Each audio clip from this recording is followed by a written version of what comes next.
오늘 말씀은 누가복음 3장 1절에서 14절입니다. 디베리오 황제가 통치한 지 15해 곧 본디오 빌라도가 유대의 총독으로 헤롯이 갈릴리의 분봉왕으로 그 동생 빌립이 이두레와 드라고니 지방의 분봉왕으로 루사니아가 아빌레네의 분봉왕으로 안나스와 가야바가 대제사장으로 있을 때에 하나님의 말씀이 빈들에서 사가랴의 아들 요한에게 임한지라. 요한이 요단강 부근 각처에 와서 죄사함을 받게 하는 회개의 세례를 전파하니 선지자 이사야의 책에 쓴 바 광야에서 외치는 자의 소리가 있어 이르되 너희는 주의 길을 준비하라. 그의 오실 길을 곧게 하라. 모든 골짜기가 메워지고 모든 산과 작은 산이 낮아지고 굽은 것이 곧아지고 험한 길이 평탄하여질 것이요 모든 육체가 하나님의 구원하심을 보리라 함과 같으니라. 7절입니다. 요한이 세례받으러 나오는 무리에게 이르되 독사의 자식들아 누가 너희에게 일러 장차올 진노를 피하라 하더냐. 그러므로 회개에 합당한 열매를 맺고 속으로 아브라함이 우리 조상이라 말하지 말라. 내가 너희에게 이르노니 하나님이 능히 이 돌들도 아브라함의 자손이 되게 하시리라. 이미 도끼가 나무 뿌리에 놓였으니 좋은 열매 맺지 아니하는 나무마다 찍혀 불에 던져지리라. 무리가 물어 이르되 그러면 우리가 무엇을 하리이까? 대답하여 이르되 옷 2벌 있는 자는 옷 없는 자에게 나눠줄 것이요 먹을 것이 있는 자도 그렇게 할 것이니라 하고 세리들도 세례를 받고자 하여 와서 이르되 선생이여 우리는 무엇을 하리이까 하매 이르되 부과된 것 외에는 거두지 말라 하고 군인들도 물어 이르되 우리는 무엇을 하리이까 하매 이르되 사람에게서 강탈하지 말며 거짓으로 고발하지 말고 받는 급료를 족한 줄로 알라 하니라. 오늘 말씀의 제목은 주님을 맞이하는 마음입니다. 올해도 여김없이 성탄절이 다가오고 있습니다. 정말 빠른 것 같아요. 참 나이 드신 분들은 이제 남은 성탄절도 몇 번 남지 않았을 것입니다. 성탄절이 다가오면은 개인이나 가정이나 교회마다 기독교 단체마다 특히 그리스도인이라면 성탄절 준비에 정신없이 바빠요. 덩달아서 교회 밖에 있는 불신자들도 분주합니다. 경제 시장에서 1년 중에 최고의 매출이 성탄절을 중심으로 나타난다고 해요. 백화점, 호텔, 운송업계, 항공업계, 극장가, 방송, 관광, 외식, 출판, 이때 초호황을 누린다고 합니다. 사회단체들도 성탄절은 참 바빠요. 불우이웃 돕기를 위해서 특별 공연도 하고 각 기관들마다 특별 행사를 하죠. 미국이나 캐나다 같은 경우는 그 트리 경연 대회도 한다고 그러더라고요. 그리고 영화나 이렇게 보면 각 집마다 굉장히 이쁘게 꾸며놓잖아요. 온 동네가 크리스마스 트리 장식으로 장식되고 있습니다. 그리고 교회는 또 교회대로 분주해요. 성탄절에 특별 예배가 있고 성탄절 이브 파티 문화가 있고 선물 교환하기도 하고 윷놀이도 하고 문학의 밤, 새벽송, 촛불 예배 그리고 산타클로스 기다리기 선물 준비하고 음식 준비하고 또 장식하고 찬양제 등 여러 행사들이 있습니다. 개인적으로도 성탄절과 연말연시는 1년 중에 가장 바쁜 때이기도 해요. 과거에는 카드 만들어서 보낸다고 얼마나 바빴어요. 선물 교환도 준비하고 가족 파티도 하고 트리로 장식하고 그리고 성탄절이 또 연휴가 된다거나 또 눈이 와서 화이트 크리스마스가 되면은 또 얼마나 또 즐겁습니까? 또 어떤 사람들은 여행도 계획하고 재밌는 게 중국은 성탄절이 공휴일이 아니에요. 그런데 성탄절 전날 밤을 핑안예, 평안한 밤이라고 해서 어느 나라 못지않게 화려하게 보냅니다. 성탄절만 되면 분주해지는 세상을 보면서 우리 성도들도 그 안에 속해져 있는지 진지하게 한번 돌아봐야 할 것 같아요. 그렇게 분주한 성탄절 행사들이 우리 죄를 감당하시기 위해서 이 세상에 오시는 예수 그리스도를 참으로 맞이하기 위한 것일까? 예. 성탄절을 맞이하는 사람들이 과연 우리 구주 예수 그리스도를 맞이하려고 분주한 것일까? 성도인 우리들은 성탄절을 어떻게 맞이해야 될까요? 정말 준비해야 할 것은 하지 않고 자기를 위한 성탄절을 준비하고 있지는 않은지 생각해 봐야 됩니다. 그러면 주님께서 오시는 날에 우리는 뭘 준비해야 되죠? 요란하기만 하고 정작 중요한 것을 빼놓고 지나가서는 안 될 것 같습니다.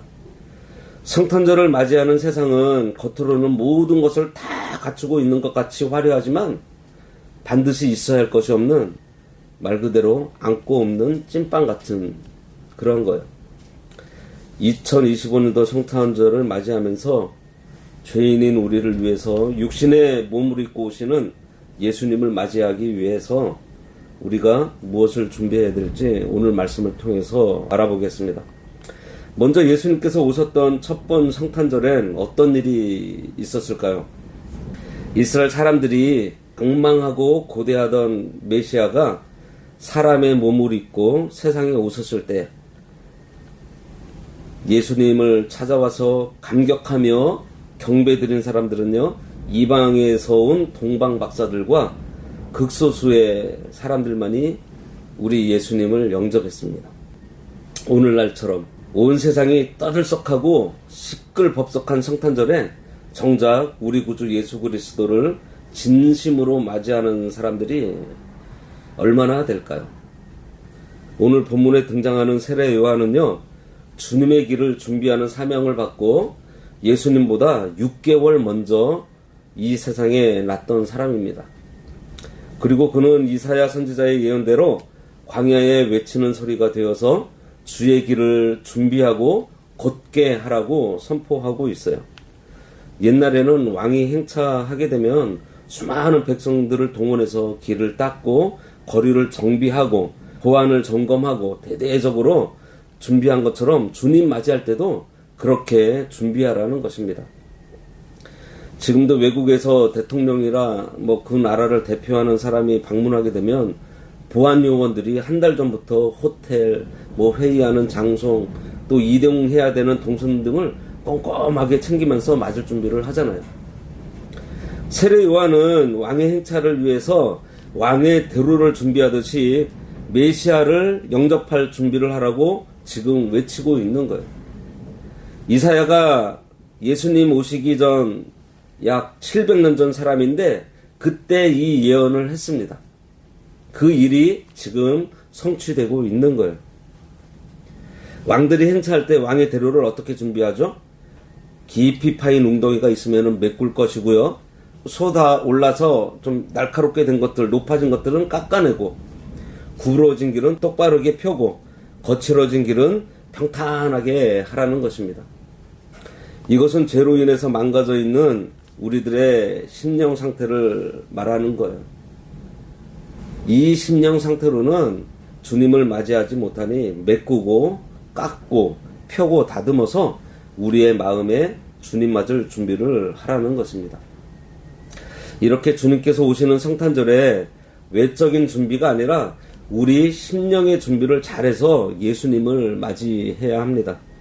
오늘 본문에서 세례 요한이 이사야의 예언대로 주의 길을 준비하고 곧게 하라 하는 이 외침을 통해서 예수님을 어떻게 맞이할지 살펴보고 돌아오는 성탄절을 믿음으로 잘 보내야 하겠습니다. 세례 요한은 주님을 맞이하려면 파여진 곳은 메꾸고 높아진 부분은 낮추고 구부러진 곳은 곧게 펴고 거친 부분은 평탄하게 다듬어야 한다고 전하고 있어요. 5절 보면 모든 골짜기가 메워지고 모든 산과 작은 산이 낮아지고 굽은 것이 곧아지고 험한 길이 평탄하여 질 것이요. 첫 번째로 골짜기를 메워야 합니다. 이사야 57장 14절에 보면 그가 말하기를 도두고 도두어 길을 수축하여 내 백성의 길에서 거치는 것을 제하여 버리라 하리라, 이러한 말씀이 있는데 지금 이 말씀을 인용하고 있는 거예요. 메꿔야 할 깊은 골짜기는 우리 속에 있는 온갖 욕심의 깊은 골짜기를 말합니다. 우리 마음 속에는 온갖 욕심이 깊이 자리 잡고 있어요. 이 온갖 욕심의 골짜기를 메꿔야 우리 주님을 진정으로 우리의 심령 속에 모셔드릴 수가 있습니다. 전에 말세에 성도가 미혹에 넘어가지 말아야 될 그 말씀을 전할 때 제일 첫 번째가 뭐였어요? 미혹에 넘어가지 않기 위해서 먼저 욕심을 버려야 한다고 했습니다. 이 욕심이 죄를 짓게 하는 아주 고약한 놈이에요. 야고보서 1장 15절에 보면 욕심이 잉태하여 죄를 낳고 죄가 장성하여 사망을 낳는다고 했습니다. 그리고 이 욕심의 종류가 얼마나 많은지 몰라요. 식욕, 정욕, 명예욕, 소유욕, 재물욕, 지배욕 등 이루 말할 수 없는 욕심들이 우리 속에 가득 차 있습니다. 이런 욕심이 우리 속에 있기 때문에 우리가 죄를 짓게 되는 거예요. 욕심으로 우리 안에 죄가 들어오니 예수님을 맞이하는데 방해가 될 수밖에 없습니다. 예수님은 거룩하신 분으로 죄와는 완전히 상극이신데 죄가 우리 안에 자리에 잡고 있으니 어떻게 예수님을 맞이할 수 있겠어요? 예수님께서 광야에서 마귀에게 시험 받으실 때 마귀가 제시한 3가지 시험이요, 모두 욕심에 대한 시험이었습니다. 이것을 가나다 시험이라고 하는데요, 하나는 가지려는 욕심, 하나는 나타내려고 하는 욕심, 다는 다스리고자 하는 욕심. 그래서 이것을 가나다 시험이라 이렇게 말을 합니다. 이 시험을 예수님께서는 모두 말씀으로 물리치셨어요. 우리 속 깊은 곳에 감추어진 이 욕망, 이 세속적인 소원, 불의한 욕심, 물질에 대한 욕심, 명예, 영광심, 육적인 탐욕이 있어요. 이런 탐욕뿐만 아니라 시기하고 질투하는 마음까지 있습니다. 그래서 남 잘되는 모습을 못 봐주는 심보가 우리 속에 있어요. 이러한 못된 심보들을 다 메꿔야 주님을 모실 수가 있습니다. 재미있는 우화가 있는데요, 한 천사가 2사람한테 해가 질 때까지 자기에게 소원을 얘기를 하라고 하면서 누군가가 한 가지 소원을 말하면은 다른 사람한테는 그 소원의 2배를 해주겠다고 그렇게 얘기를 했다고 합니다. 그런데 이 2사람들이 욕심이 아주 많았던 사람이에요. 서로 나중에 얘기하려고 말을 안 하고 있는데 이제 시간이 다 흘러서 이제 마지막까지 왔습니다.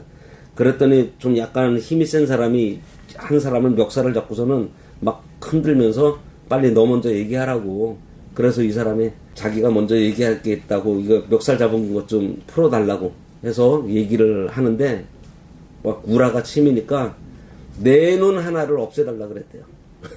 그랬더니 천사가 어떻게 했어요? 상대방의 2눈을 없앴다 그래요. 둘 다 눈에 장애를 가지고 오게 된 겁니다. 이게 우리 사람들 속에 있는 이 탐욕을 잘 표현한 우화 같아요. 우리 안에 있는 이 불의한 욕망들을 그대로 두고는요, 주님을 진심으로 모셔드릴 수 없어요. 주님의 진정한 제자가 될 수 없습니다. 히브리서 12장 14절에 거룩함이 없이는 주를 보지 못한다고 했어요. 우리 안에 있는 욕심을 찾아서 버리는 것이 골짜기를 메우는 일입니다. 거짓된 마음을 비우고 헛된 욕망을 버리고 이생의 자랑과 세상적인 명예를 쫓는 것을 다 버리고 거룩함으로, 감사함으로 그 자리를 우리가 메꿔야 하겠습니다. 욕심을 비우면요, 고민도 사라져요. 왜냐하면 그동안 부리던 술수, 꾀, 수단, 방법을 우리가 생각하지 않으니 자연스럽게 마음이 편하고 고민도 사라집니다. 그리고 욕심을 강제적으로 버리고 싶으면요, 어떻게 해야 되냐 하면 나누면 돼요.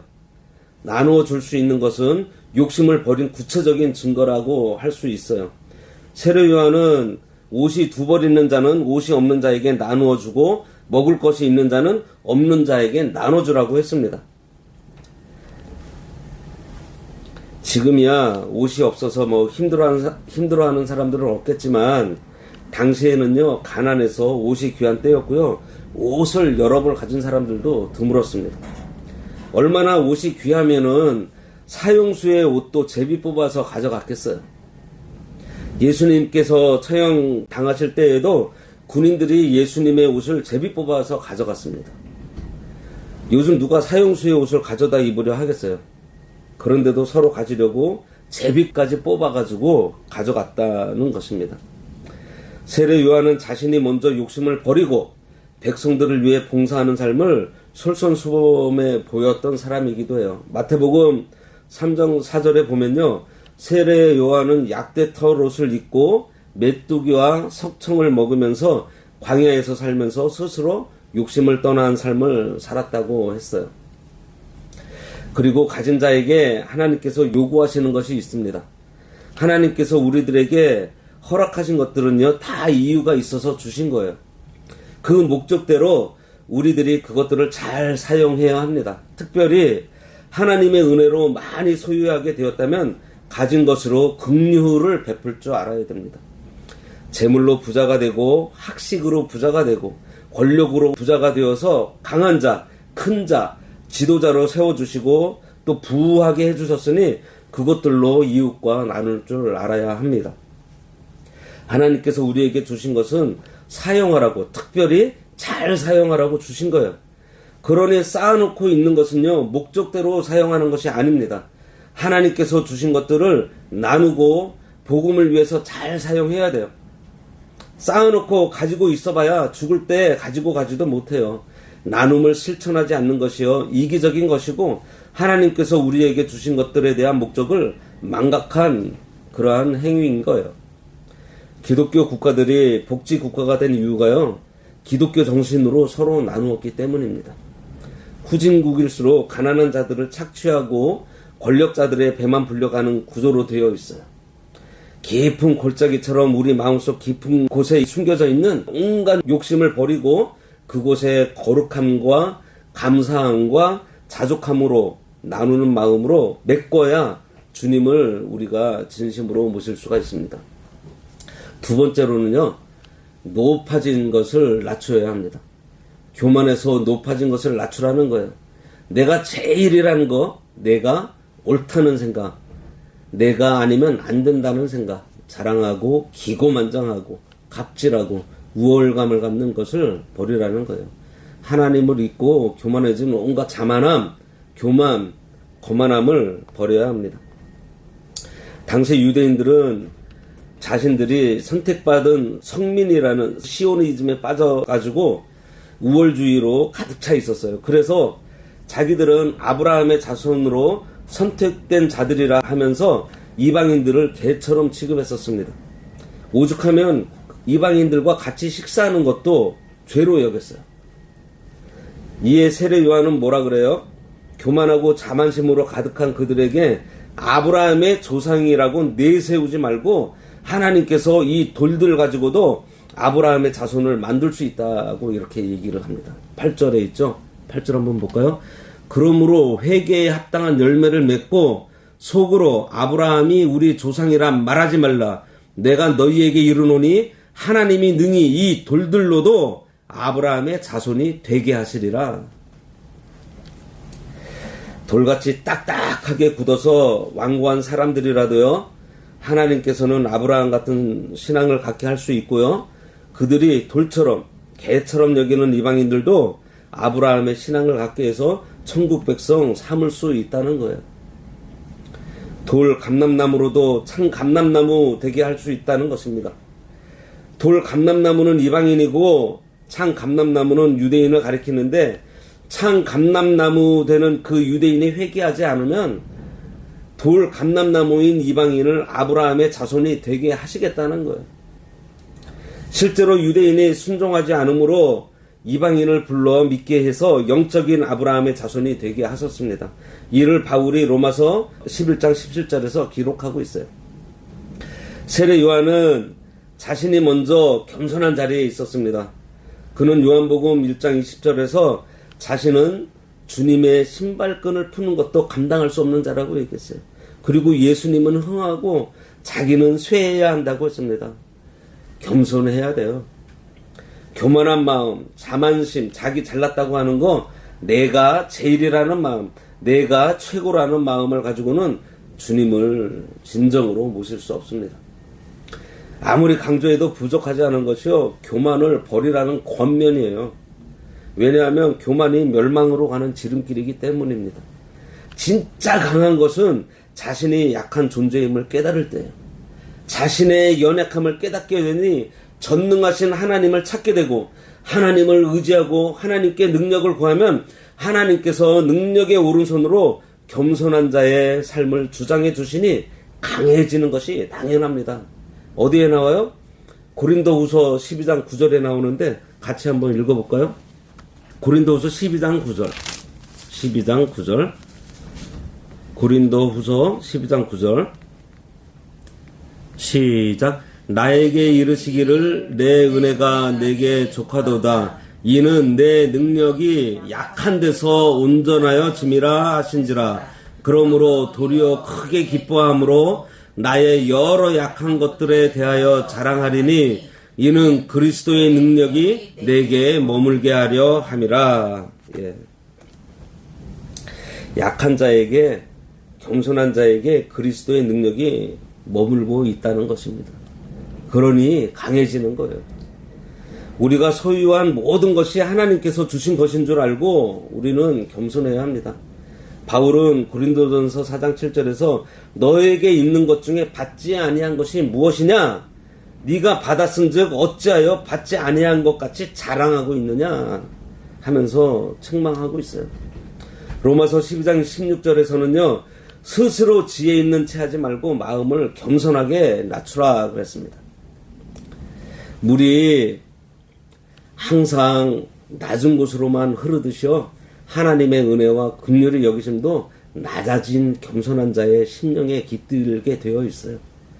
세상을 구하러 오신 예수님을 맞이하려면 창조주가 자기를 버리고 피조물이 돼서 낮고 천한 베들레헴의 마국간까지 우리가 찾아가야 주님을 만나서 경배할 수가 있는 것입니다. 세 번째로는 구부러진 것을 바르게 펴라 그랬어요. 비뚤어진 양심을 곱게 하라는 것입니다.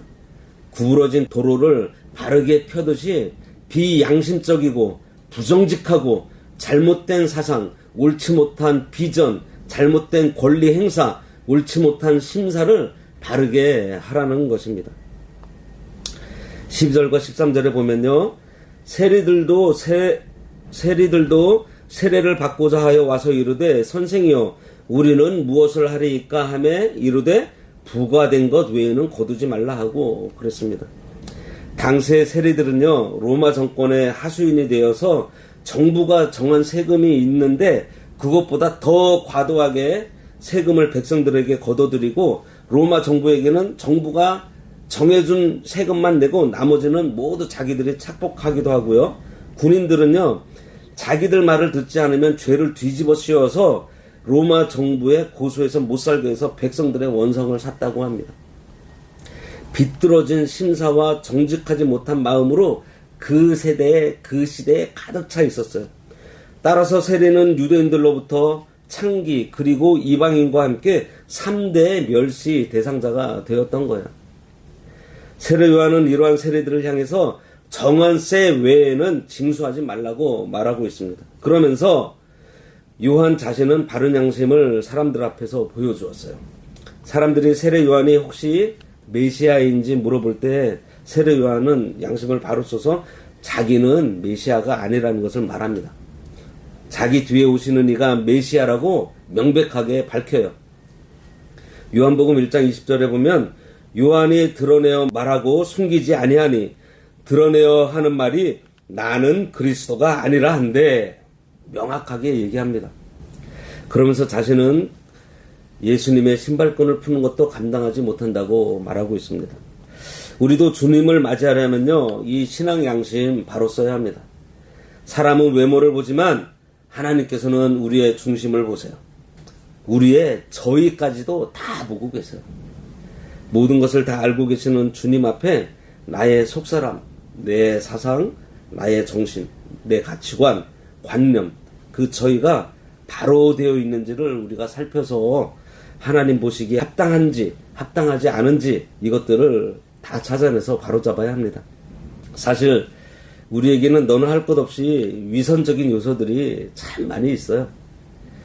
국회에서 인사청문회 하는 것을 보면 다들 아니라 하고 모른다 하고 기억나지 않는다고 합니다. 그러나 하나님 앞에서요, 최후 심판이 남아있고 그때에는요, 거짓말한 것들 다 밝혀지고 드러나게 되어 있어요. 그리고 비뚤어진 마음, 바르지 못한 생각과 성격, 어그러진 양심을 찾아내서 고치는 사람은요, 소망이 있습니다. 그래서 신앙 양심 쓰는 훈련을 해서 우리 몸에 배이도록 해 인격화가 되도록 우리가 힘을 써야 합니다. 특별히 성도에게는 양심의 법, 성령의 법, 자유의 법, 영의 법을 하나님께서 주셨어요. 따라서 이 법을 따라 살면 숨겨놓은 부끄러움은 없어지고요, 하나님 앞에 우리가 당당하게 나갈 수 있는 성도가 되는 거예요. 이 법의 특징이요, 결과보다도 동기와 과정 등을 다 살피고 있다는 것입니다. 마음이 구부러진 사람은 모든 일을 구부러지게 보기 때문에 그 삶이 구부러져 있습니다. 이런 사람은 삐딱해서 정상적이지가 않아요. 순수하지 못하고 해맑지 못하고 공격적이고 전투적이고 부정적이고 거칠고 날카로운 사람이 되어서 사회를 어지럽게 합니다. 우리 속에 구부러진 마음을 곱게 펴서 순수한 마음으로 화평하고 고요하고 안정된 마음을 가지고 우리가 주님을 맞이해야 하겠습니다. 14절에 군인들도 물어 이르되 우리는 무엇을 하리이까 하매 이르되 사람에게서 강탈하지 말며 거짓으로 고발하지 말고 받는 급료를 족한 줄로 알라 그럽니다. 네 번째로는 거칠어진 것은 갈아엎어서 평탄하게 만들어야 합니다. 이것은 거친 성품을 부드럽고 평탄하게 바꿔야 예수님을 영접할 수 있다는 거예요. 거칠어진 것을 갈아엎어서 곱게 만든다는 것은요, 강팍한 마음, 꽉 막힌 마음, 포악한 마음, 좁은 마음, 이것을 부드럽고 온유한 심령으로 바꾸는 것을 말합니다. 세례 요한은 지금 여기서 군인들을 향해서 강탈하지 말라고 하고 있어요. 당시의 군인들이 그들이 정복한 그 식민지 백성을 거칠게 다루고 인권을 탄압한 것을 말하고 있습니다. 오늘날로 치면은 갑질하는 거예요. 예. 길을 가다가 어떤 백성을 만나든지 그에게 짐을 지워서 수 킬로미터씩 짊어지게 해서 가게 하는 그런 일들이 허다했다고 해요, 군인들이. 예를 들어서 예수님께서 십자가 지고 골고다 언덕 향해 가실 때에도 그 구레네 사람 시몬 보세요. 그 사람도 군인들에게 잡혀서 예수님의 십자가를 자기가 억지로 지고 가게 했지 않아요? 우리가 주님을 심령에 모시려면 우리 속에 있는 거칠고 강하고 악하고 버독한 심정, 무례한 인격, 몰상식한 이 성품을 다 뽑아 버려야 합니다. 강팍한 심령을 가지고서 어떻게 주님을 맞이할 수 있겠어요? 사실 우리들은 몸 바탕이 거칠고 다혈질이고 비신사적이고 불같은 성품이 남아 있어요.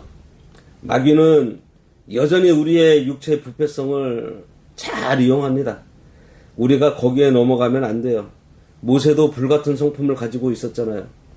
40일 동안 시내산에 올라가서 하나님께 십계명을 받고 얼굴이 해같이 빛나면서 내려오다가도 산 아래에서 금송아지 만들어 놓고 우상 숭배하고 있는 백성들을 보자마자 참지 못하고 하나님께서 주신 그 돌판을 내던져 깨트려 버리고 맙니다.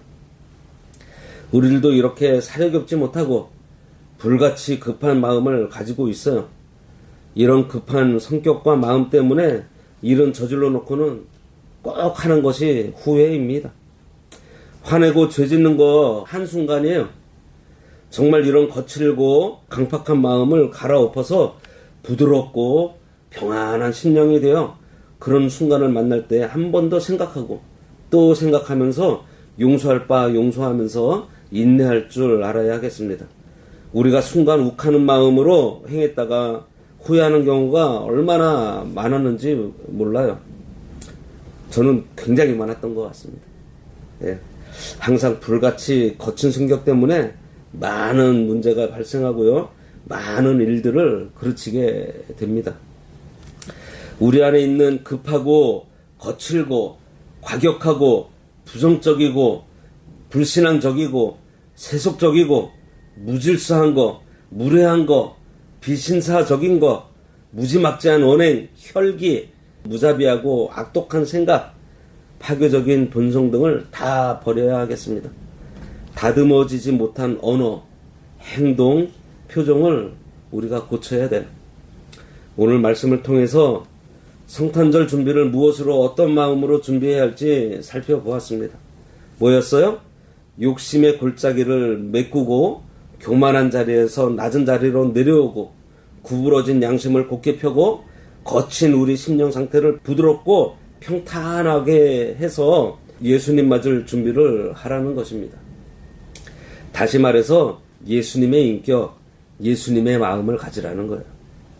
디모데전서 1장 6절에 교훈하는 목적은 청결한 마음, 선한 양심, 거짓 없는 믿음에서 나오는 사랑을 갖게 하는 데 있다 그랬습니다. 오늘 말씀 마치겠습니다. 성도인 우리는 성탄 준비를 세상 사람들처럼 자신들의 즐거움을 위해서 화려하고 떠들썩거리는 것이 아닌 내적인 정숙함, 그 가운데 기도와 회개, 그리고 주님을 맞이하고서 변화될 것, 그리고 깨끗하고 맑은 심령을 가지고 예수님 맞을 준비를 해야 하겠습니다. 아니, 올 성탄절만이 아니에요. 매번 오는 성탄절이 되었을 때 우리는 그때그때마다 우리가 영적인 성장을 이루면서 우리의 심령이 새로워지고 날마다 시간이 흐를수록 더 새로워진 심령으로 주님을 맞이해야 하겠습니다. 예전부터 경건한 성도들은요, 항상 이러한 영적인 생활로 경건함과 이웃사랑을 실천함으로 성탄의 진정한 의미를 실천하며 살았던 거예요. 기도하겠습니다. 하나님 아버지, 우리 마음에 예수 그리스도를 모시고 살아야 하겠사오니 온갖 욕심으로 골짜기처럼 파여진 우리 심령을 거룩함과 감사함과 자족함으로 메꾸고 교만하고 높아진 마음에 예수님의 겸손함으로 채우고 비뚤어진 양심을 하나님의 말씀을 기준 삼아 바로 세워 화평한 마음을 가지고 거칠고 강팍한 마음을 부드럽고 온유한 심령으로 바꿔서 우리 위해서 십자가에서 희생하러 오시는 우리 구주 예수 그리스도를 잘 모시고 살아 우리에게서 예수 그리스도가 나타나는 삶을 살아가도록 인도하여 주시옵소서. 예수님의 이름으로 기도드리옵나이다. 아멘.